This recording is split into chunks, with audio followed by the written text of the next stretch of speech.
En marzo de 1095, el Papa Urbano II convocó un concilio en Piacenza, al que acudieron obispos de toda Europa, y particularmente franceses, italianos y germanos. Además acudió un emisario del emperador Alejo I Comneno para pedir el apoyo militar de la cristiandad latina. El Imperio Romano de Oriente, Bizancio, había sufrido los embates de tropas islámicas desde el año 629, cuando un ejército enviado por Mahoma se enfrentó a un ejército bizantino en la ciudad de Muta, y a partir del siglo XI, el Imperio Bizantino y su capital Constantinopla se vieron amenazados por una inminente conquista por parte de tropas musulmanas conducidas por los turcos selyúcidas. El Papa Urbano II vio una gran oportunidad de reunificar las Iglesia Ortodoxa Bizantina y la Iglesia Católica Romana. Con este fin, el Papa Urbano II convocó a un nuevo concilio para discutir este tema en la ciudad francesa de Clermont en noviembre de 1095, y tras culminar este concilio, salió de la catedral y pronunció un discurso que cambiaría el rumbo de la historia. En este discurso el Papa Urbano II pidió a todos los cristianos occidentales acudir en ayuda de los cristianos del Imperio Bizantino en el este, dando inicio a la Primera Cruzada. Aquí se reportan 4 versiones del discurso de Urbano II que dio origen a la Primera Cruzada, así como otros discursos o misivas del Papa Urbano II convocando a los fieles de diferentes regiones a unirse a la cruzada. La gesta Francorum et aliorum Jerosolimitanorum, es decir los hechos de los francos y otros jerosolimitanos, fue escrita entre 1100 y 1101 por un cruzado anónimo que estuvo bajo el mando de Bohemundo de Antioquía y que luego continuó hacia Jerusalén con otros contingentes cruzados. No estuvo presente en Clermont y debió reconstruir el sermón a partir de los relatos de otros cruzados que lo escucharon. Esta obra fue una fuente importante para otros relatos de la Primera Cruzada. Ahora escuchemos el discurso de Urbano II en Clermont según la gesta Francorum. Cuando se acercó el tiempo que el Señor Jesús señala cada día a sus fieles, especialmente en el Evangelio, diciendo, si alguno quiere venir en pos de mí, niéguese a sí mismo, tome su cruz y sígame. Se llevó a cabo una poderosa agitación en toda la región de la Galia. Su tenor era, que si alguien deseaba seguir al Señor celosamente, con un corazón y una mente puros, y deseaba fielmente llevar la cruz tras él, no debería dudar en emprender el camino hacia el Santo Sepulcro. Y así Urbano, Papa de la sede romana, con sus arzobispos, obispos, abades y sacerdotes, partió lo más rápidamente posible más allá de las montañas, comenzó a pronunciar sermones y a predicar elocuentemente, diciendo, quien quiera salvar su alma no dude humildemente en emprender el camino del Señor, y si carece de dinero suficiente, la divina misericordia le dará lo suficiente. Luego el Señor apostólico continuó, hermanos, debemos soportar muchos sufrimientos por el nombre de Cristo, miseria, pobreza, desnudez, persecución, necesidad, enfermedad, hambre, sed y otros males de este tipo. Tal como el Señor dice a sus discípulos, es necesario que padezcáis mucho en mi nombre, no os avergoncéis de confesarme ante los hombres, yo os daré boca y sabiduría y, finalmente, grande es vuestra recompensa en el cielo. Y cuando este discurso ya había comenzado a difundirse poco a poco por todas las regiones y países de la Galia, los francos, al oír tales noticias, se hicieron coser inmediatamente cruces en el hombro derecho, diciendo que seguían unánimes las huellas de Cristo, por las que habían sido redimidos de la mano del infierno.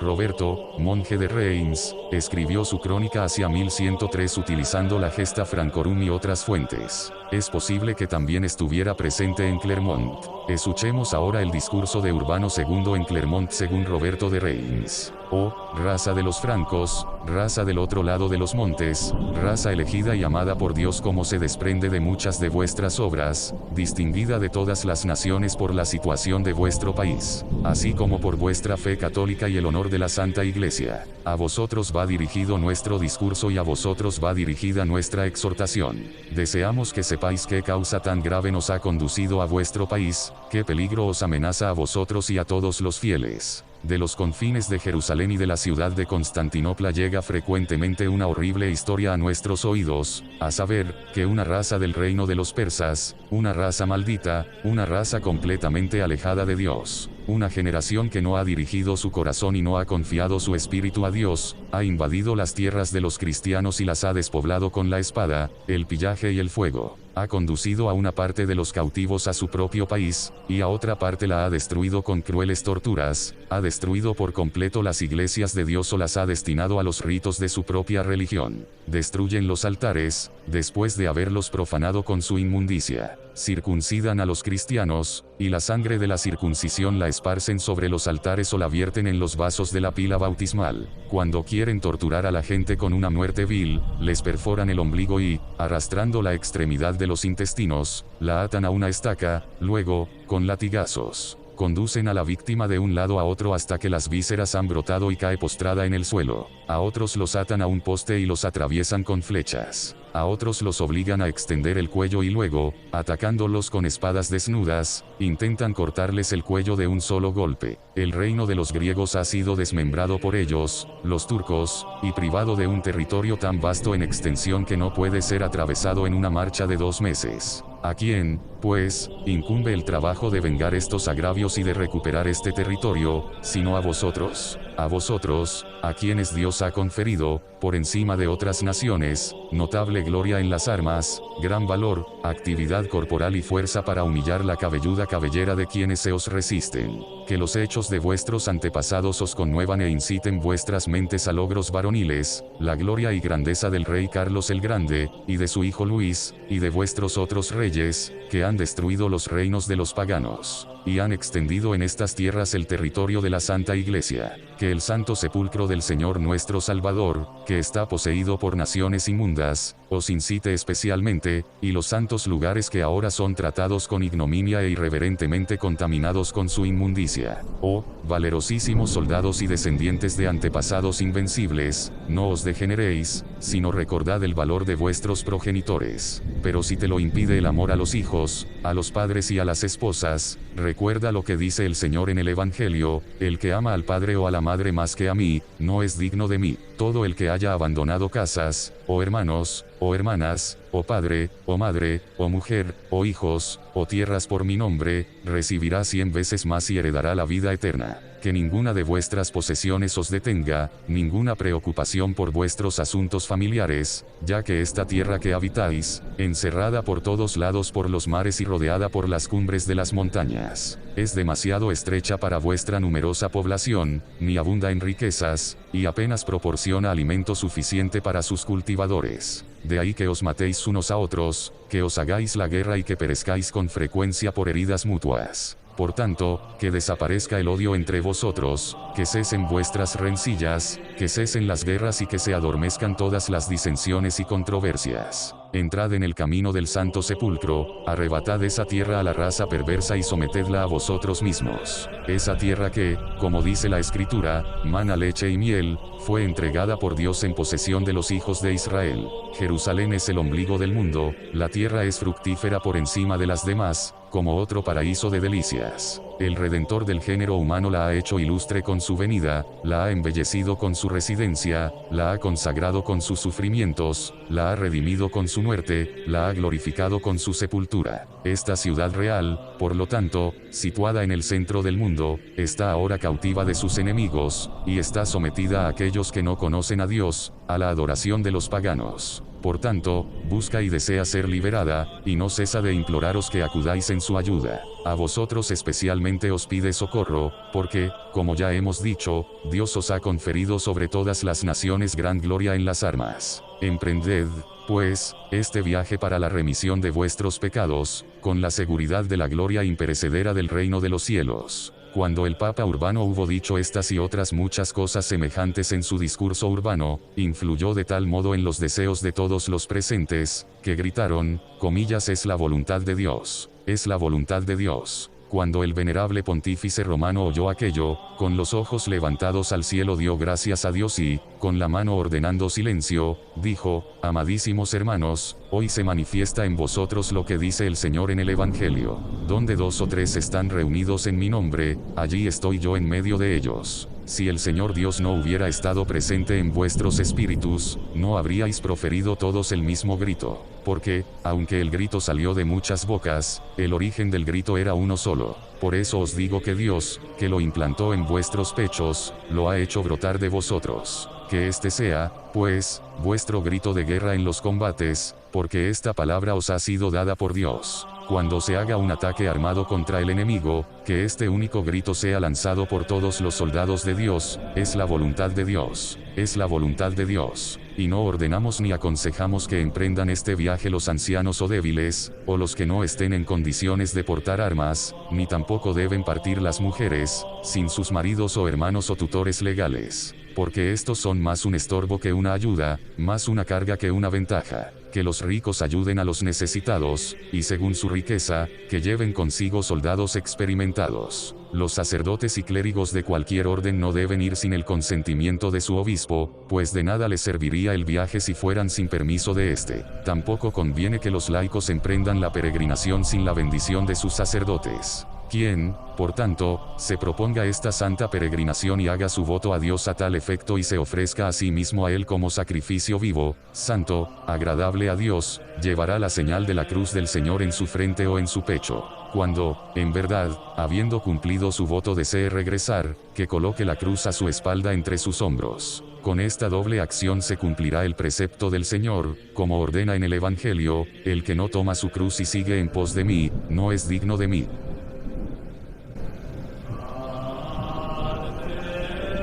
Baldric, arzobispo de Dol y antiguo abad de Bourdeil a principios del siglo VI, se basó en gran medida en la Gesta Francorum para escribir su crónica. Su versión indica la reescritura teológica y el replanteamiento del sermón original desde una perspectiva posterior a la reconquista de Tierra Santa, hacia 1108. Ahora escuchemos el discurso de Urbano II en Clermont según Baldric de Dol. Hemos oído, amadísimos hermanos, y vosotros habéis oído lo que no podemos contar sin profunda tristeza, cómo, con gran dolor sufren nuestros hermanos cristianos, miembros en Cristo, son azotados, oprimidos e injuriados en Jerusalén, en Antioquía y en las demás ciudades de Oriente. Vuestros propios hermanos de sangre, vuestros compañeros, vuestros asociados, pues sois hijos del mismo Cristo y de la misma Iglesia, están sometidos en sus casas heredadas a otros amos, o son expulsados de ellas, o vienen como mendigos entre nosotros, o, lo que es mucho peor, son azotados y desterrados como esclavos en venta en su propia tierra. Sangre cristiana,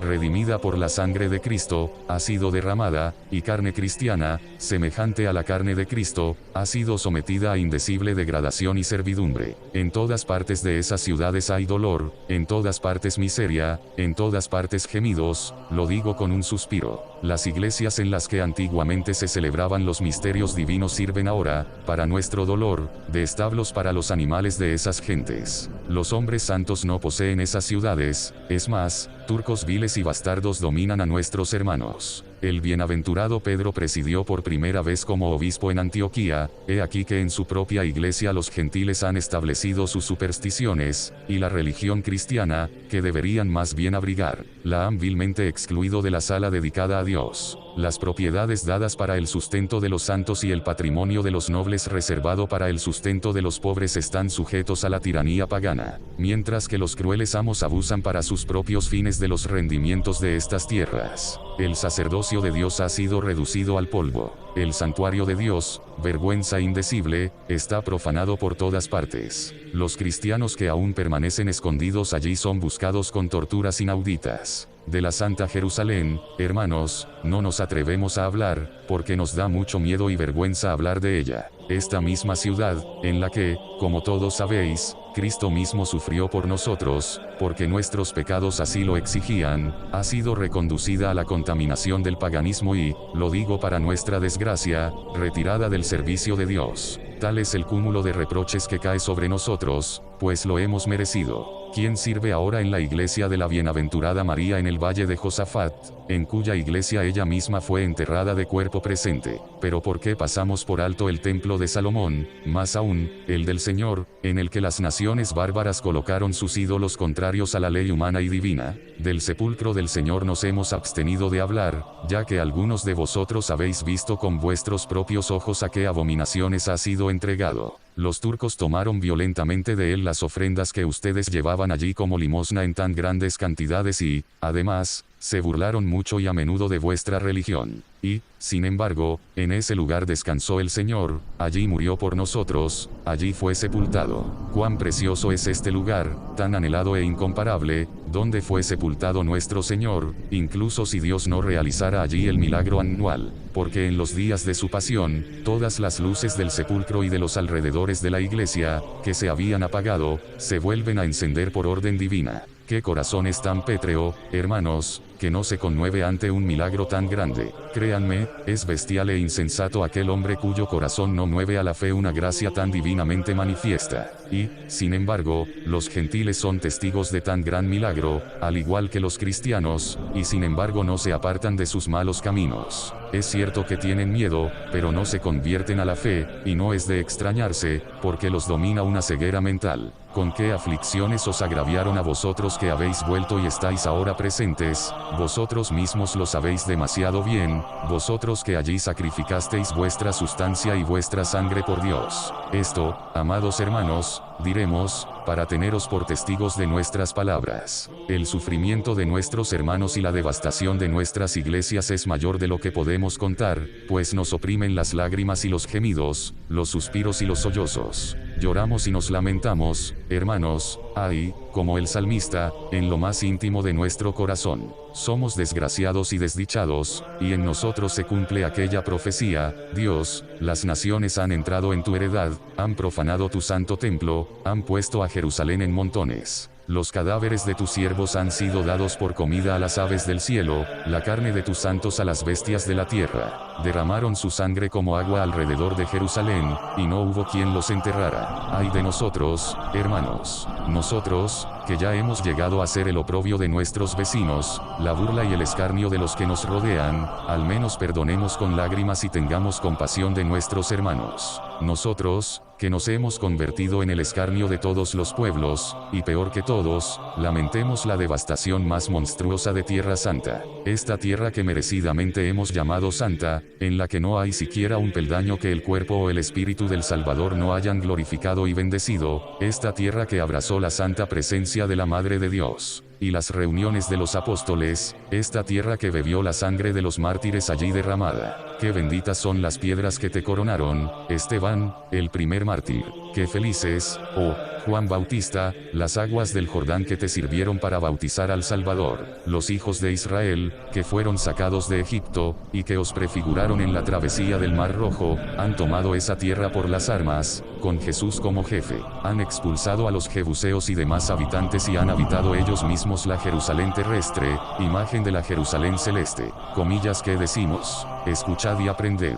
Vosotros, ceñidos con la insignia de la caballería, sois arrogantes con gran orgullo, os enfurecéis contra vuestros hermanos y os despedazáis unos a otros. Esta no es la verdadera soldadesca de Cristo, que desgarra el rebaño del Redentor. La Santa Iglesia se ha reservado una soldadesca para ayudar a su pueblo, pero vosotros la envilecéis inicuamente para herirla. Confesemos la verdad, cuyos heraldos debemos ser, en verdad, no os aferráis al camino que conduce a la vida. Vosotros, opresores de niños, saqueadores de viudas, vosotros, culpables de homicidio, de sacrilegio, ladrones de derechos ajenos, vosotros, que esperáis la paga de los ladrones por el derramamiento de sangre cristiana. Como los buitres huelen los cadáveres fétidos, así percibís las batallas desde lejos y os precipitáis hacia ellas con avidez. Si, por el contrario, queréis cuidar vuestras almas, dejad el cinturón de tal caballería, o avanzad audazmente, como caballeros de Cristo, y acudid tan pronto como podáis a la defensa de la Iglesia de Oriente,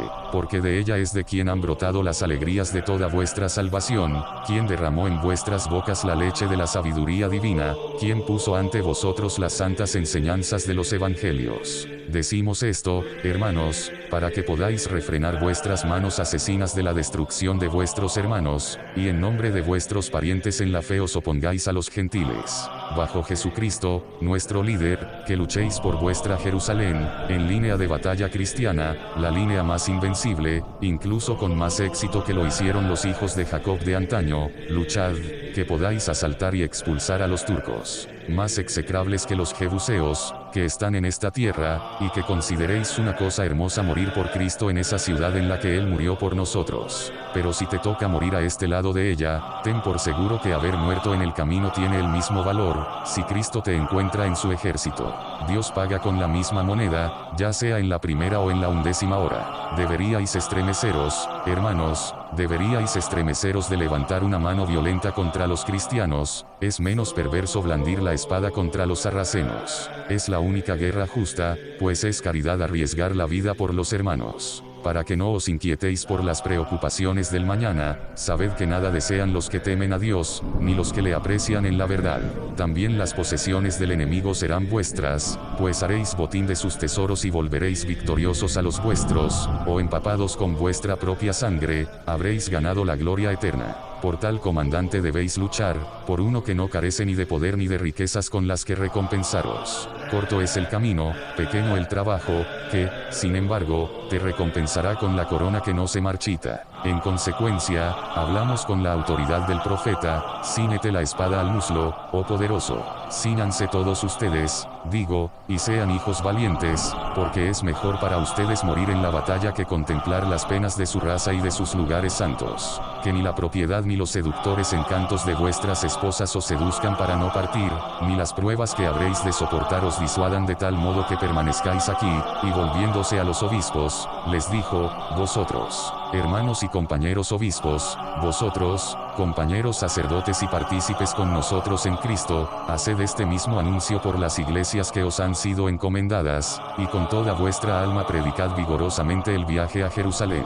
Cuando hayan confesado la desgracia de sus pecados, vosotros, seguros en Cristo, concededles pronto el perdón. Además, tú que has de ir nos tendrás orando por ti, te tendremos luchando por el pueblo de Dios. Con Moisés, extenderemos las manos incansables en oración al cielo, mientras vosotros salís y blandís la espada, como guerreros intrépidos, contra Amalek. Cuando los presentes fueron claramente informados por estas y otras palabras del Señor apostólico, los ojos de algunos se bañaron en lágrimas, algunos temblaron, y otros discutieron el asunto. Sin embargo, en presencia de todos en ese mismo concilio, y mientras nosotros mirábamos, el obispo de Puy, un hombre de gran renombre y de la más alta capacidad, se dirigió al Papa con semblante alegre y de rodillas pidió y suplicó la bendición y el permiso para ir. Además de esto, obtuvo del Papa la orden de que le obedeciera y de que dominara a todo el ejército en nombre del Papa, ya que todos sabían que era un prelado de energía e industria inusuales. Gilbert, abad de Nogent, fue una figura destacada en la historia intelectual y literaria a principios del siglo VI, narró exhaustivamente diversos acontecimientos y condiciones de su propia vida y de su época. Gilbert no estuvo presente en Clermont, pero trabajó exhaustivamente sobre el tema, entre 1104 y 1108, basándose en la Gesta Francorum y otros materiales. Ahora escuchemos el discurso de Urbano II en Clermont según Gilbert de Nogent. Si entre las iglesias esparcidas por todo el mundo, algunas, ya sea por sus personas o por su ubicación, merecen reverencia por encima de otras, le debemos más a esa iglesia de la que recibimos la gracia de la redención y la fuente de todo el cristianismo. Si lo que dice el Señor a saber, la salvación viene de los judíos concuerda con la verdad, y es cierto que el Señor nos ha dejado a Sabaoth como simiente, para que no lleguemos a ser como Sodoma y Gomorra, y nuestra simiente es Cristo, en quien está la salvación y la bendición de todos los pueblos. Entonces, ciertamente,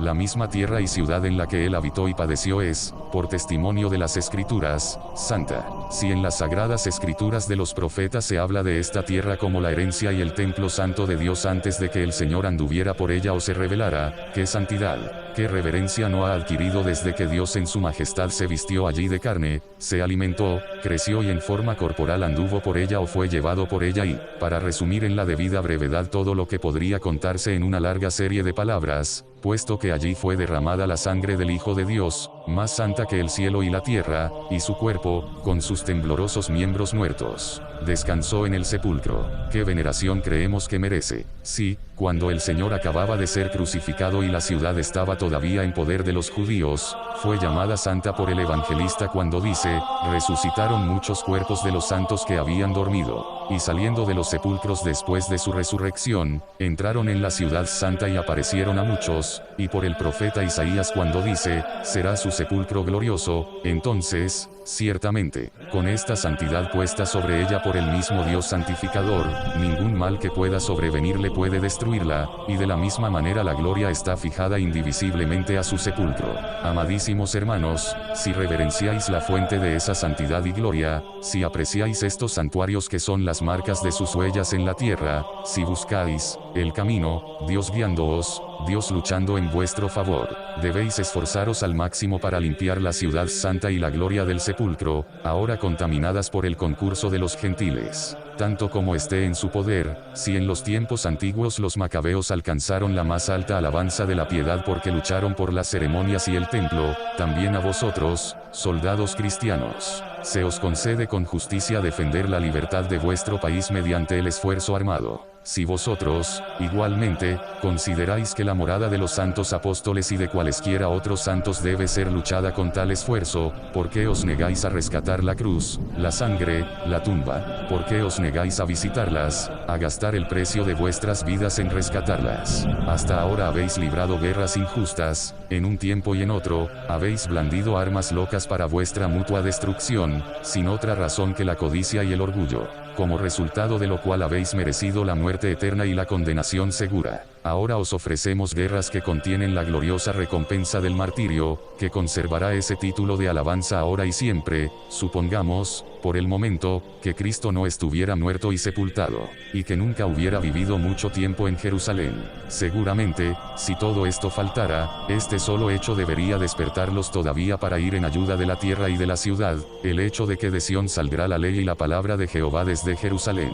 Si todo lo que hay de predicación cristiana ha brotado de la fuente de Jerusalén, sus torrentes, extendidos por todo el mundo, rodeen los corazones de la multitud católica, para que consideren sabiamente lo que deben a una fuente tan bien regada. Si los ríos vuelven al lugar de donde han brotado solo para manar de nuevo, según el dicho de Salomón, debería pareceros glorioso poder aplicar una nueva limpieza a este lugar, de donde es seguro que recibisteis la limpieza del bautismo y el testimonio de vuestra fe, y debéis, además, considerar con la mayor deliberación, si por vuestras labores, Dios obrando a través de vosotros, ocurriera que la madre de las iglesias floreciera de nuevo al culto del cristianismo, si, por casualidad, Él no deseara que otras regiones del este fueran restauradas a la fe contra el tiempo próximo del anticristo, porque está claro que el anticristo no luchará contra los judíos ni contra los gentiles, sino que, según la etimología de su nombre, atacará a los cristianos. Y si el anticristo no encuentra allí cristianos, como en la actualidad, cuando apenas los hay, no habrá nadie que se le oponga o a quien pueda vencer con razón. Según Daniel y Jerónimo, el intérprete de Daniel, el anticristo, fijará sus tiendas en el monte de los olivos, y es cierto, porque el apóstol lo enseña, que, el anticristo, se sentará en Jerusalén en el templo del Señor, como si fuera Dios. Y según el mismo profeta, matará primero a 3 reyes de Egipto, África y Etiopía, sin duda por su fe cristiana. Esto, en efecto, no podría hacerse en absoluto a menos que el cristianismo se estableciera donde ahora está el paganismo. Sí, pues, sois celosos en la práctica de las santas batallas, a fin de que, así como habéis recibido de Jerusalén la semilla del conocimiento de Dios, restauréis del mismo modo la gracia prestada, para que por medio de vosotros avance el nombre católico para oponerse a la perfidia del anticristo y de los anticristianos de entonces, quien no puede conjeturar que Dios, que ha superado la esperanza de todos, consumirá, en la abundancia de tu valor y a través de ti como la chispa, tal matorral de paganismo como para incluir dentro de su ley a Egipto, África y Etiopía, que se han retirado de la comunión de nuestra creencia, y el hombre de pecado, el hijo de perdición, encontrará quien se le oponga. He aquí,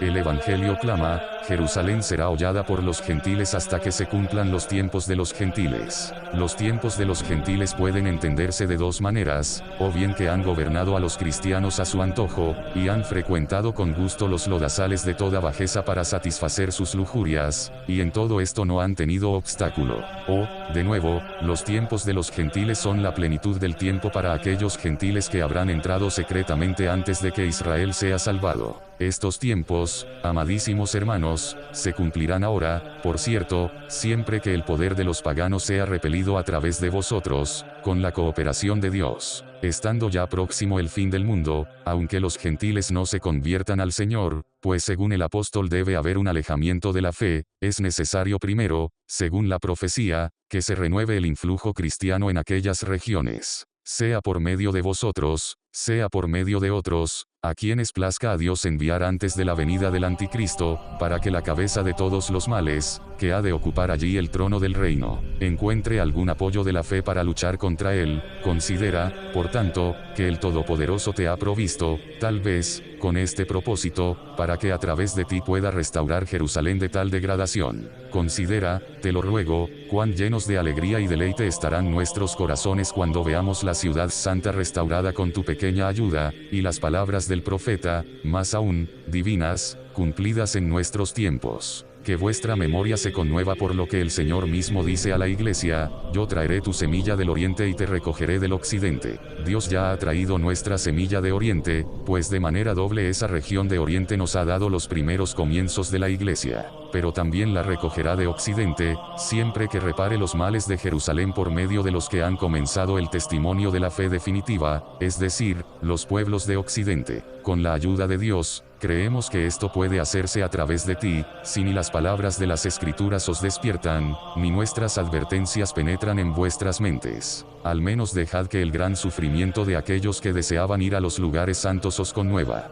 Pensad en los que peregrinaron al otro lado del mar, aunque fuesen más ricos, pensad en los impuestos, en la violencia que sufrían, pues se veían obligados a pagar tributos casi en cada milla, a comprar la libertad en cada puerta de la ciudad, a la entrada de las iglesias y templos, en cada viaje lateral de un lugar a otro. Además, si se les hacía cualquier acusación, se veían obligados a comprar su libertad, pero si se negaban a pagar dinero, los prefectos de los gentiles, según su costumbre, les apremiaban ferozmente con golpes. ¿Qué diremos de aquellos que emprendieron el viaje sin más confianza que la de su estéril pobreza, ya que no parecían tener nada que perder, salvo sus cuerpos? No solo les exigían dinero, lo cual no es un castigo insoportable, sino que también examinaban los callos de sus talones, los abrían y doblaban hacia atrás, por si acaso habían cosido algo allí. Su indecible crueldad llegaba hasta el punto de darles de beber escamonea hasta que vomitaban, o incluso reventarles las entrañas, porque pensaban que los desgraciados habían tragado oro o plata, o, lo que es más horrible,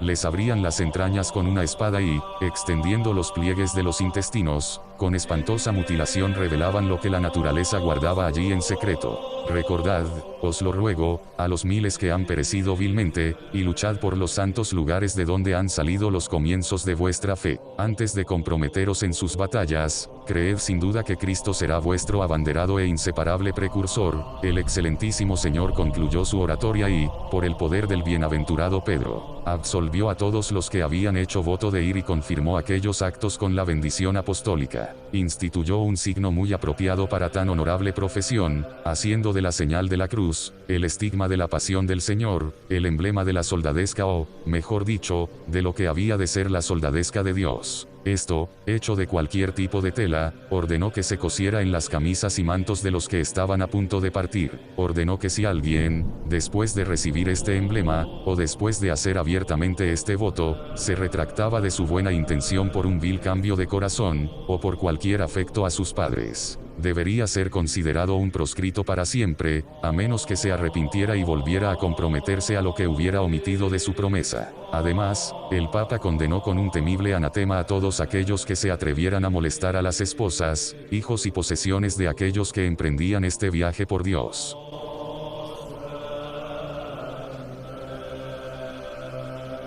Ahora escuchemos 4 misivas enviadas por el Papa Urbano II a diferentes fieles en el contexto de la convocatoria a la Primera Cruzada. Carta de Urbano a los fieles de Flandes, diciembre de 1095. Urbano, obispo, siervo de los siervos de Dios, a todos los fieles, tanto príncipes como súbditos, que esperan en Flandes, saludo, gracia apostólica y bendición. Vuestra hermandad, creemos, se ha enterado hace tiempo por muchos eventos de que una furia bárbara ha deplorado y asolado las iglesias de Dios en las regiones de Oriente. Más que esto, blasfemo es decirlo, incluso ha agarrado en intolerable servidumbre a sus iglesias y a la ciudad santa de Cristo, glorificada por su pasión y resurrección. Afligidos con piadosa preocupación por esta calamidad, visitamos las regiones de la Galia y nos dedicamos en gran parte a exhortar a los príncipes de la tierra y a sus súbditos a liberar las iglesias de Oriente. En el concilio de Auvernia les ordenamos solemnemente la realización de tal empresa, como preparación para la remisión de todos sus pecados. Y hemos constituido a nuestro amadísimo hijo, Ademar, obispo de Puy, jefe de esta expedición y empresa en nuestro lugar, para que aquellos que,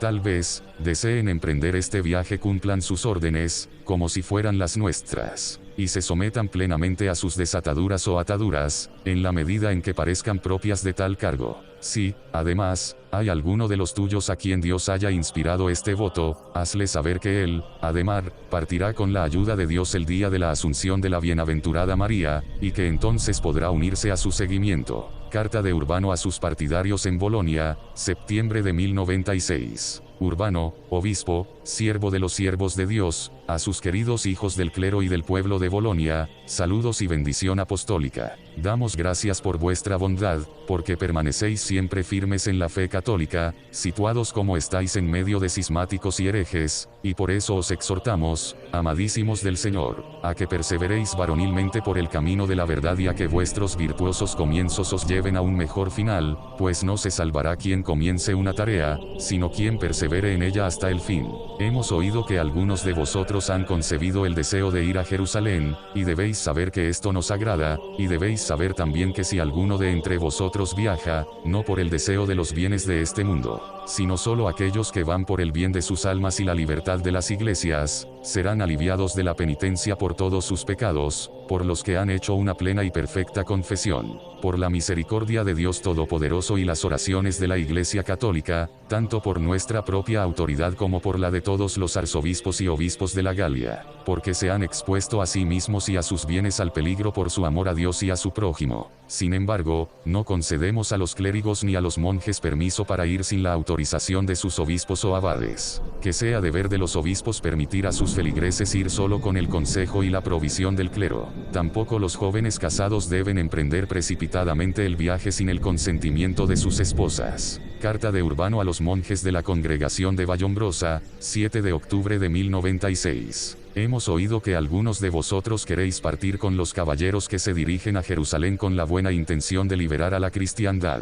Este es un sacrificio correcto, pero está planeado por personas equivocadas. En efecto, nosotros estimulábamos a los caballeros a emprender esta expedición, ya que podrían contener con sus armas el salvajismo de los sarracenos y devolver a los cristianos su antigua libertad. No queremos que los que han abandonado el mundo y se han comprometido a la guerra espiritual lleven armas ni emprendan este viaje, llegamos incluso a prohibírselo, y prohibimos a los religiosos clérigos o monjes partir en esta empresa sin permiso de sus obispos o abades, según la regla de los santos cánones. La discreción de vuestra profesión religiosa debe impediros en este negocio correr el riesgo de insultar a la sede apostólica o de poner en peligro vuestras propias almas. Hemos oído decir que vuestro confrere, el abad del monasterio de Santa Reparata, está considerando dejar la orden compartida por vuestra congregación en común, y por eso en la presente carta le enviamos una orden, y con ello queremos decir que prohibimos a que se atreva a regir por más tiempo el mismo monasterio sin el permiso de vuestro abad común, a quien llamáis abad mayor, y si no obedece, él o cualquier otro que tal vez se atreva a abandonar vuestra congregación debe ser cortado con la espada de la excomunión apostólica. Dado en Cremona el 7º día de octubre. Queremos que leáis esta carta a los monjes y hermanos laicos reunidos y que hagáis saber su contenido a los demás monasterios. Carta de Urbano II a los condes de Besalú, Empurias, Rosilón y Cerdafía y a sus seguidores, enero de 1096-julio de 1099. Suplicamos muy atentamente a vuestras señorías en favor de la ciudad o, mejor dicho, de la Iglesia de Tarragona y os ordenamos que os esforcéis enérgicamente por restaurarla de todas las maneras posibles para la remisión de los pecados. pues sabéis qué gran evento sería para el pueblo de Cristo y qué terrible golpe para los sarracenos si, por la bondad de Dios, se restaurase la posición de esa famosa ciudad. Si los caballeros de otras provincias han decidido con una sola mente ir en ayuda de la Iglesia Oriental y liberar a sus hermanos de la tiranía de los sarracenos, así debéis vosotros con una sola mente y con nuestro aliento trabajar con mayor entereza para ayudar a una iglesia tan cercana a vosotros a resistir las invasiones de los sarracenos. Nadie debe dudar de que si muere en esta expedición por amor a Dios y a sus hermanos, sus pecados le serán perdonados y obtendrá una parte de la vida eterna gracias a la misericordia compasiva de nuestro Dios. Así pues, si alguno de vosotros ha tomado la decisión de ir a Asia, es aquí en cambio donde debe intentar cumplir su voto, porque no es ninguna virtud rescatar a los cristianos de los sarracenos en un lugar, para exponerlos a la tiranía y la opresión de los sarracenos en otro. Que Dios Todopoderoso suscite en vuestros corazones el amor a vuestros hermanos y recompense vuestra valentía con la victoria sobre el enemigo.